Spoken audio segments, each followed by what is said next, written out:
Just because we don't talk about something doesn't mean it didn't happen. Two teachers who felt that Colorado schools didn't talk enough about the Sand Creek Massacre of 150 years ago decided to do something about that. Our Nelson Garcia has that story.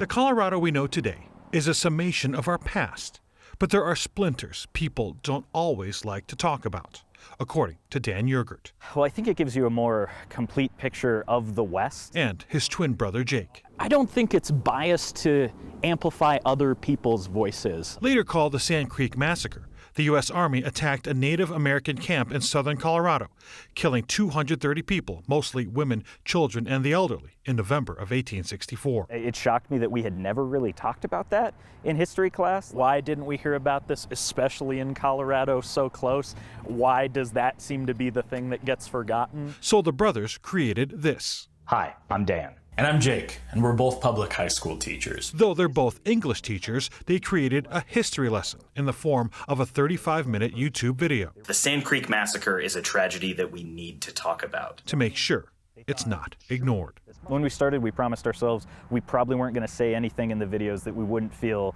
sufficiently comfortable, confident that this is the truth, that we wouldn't say it in our classrooms. All we're doing is shining a spotlight. I don't think we're picking a fight or we're going biased in any direction. But in a larger sense, the villain of this story is the Civil War era United States. The twins say they're not trying to disparage America or Colorado. But I feel like you don't gain anything by selectively examining history. They want everyone to know history is history, good or bad. We're just trying to tell a good story, a true story, a story that needs a signal boost. Even and especially 157 years later. For Next, I'm Nelson Garcia. After doing 6 months of research, Dan and Jake said they next showed their findings to the historians at the Sand Creek National Historic Site to make sure that what they'd found was accurate.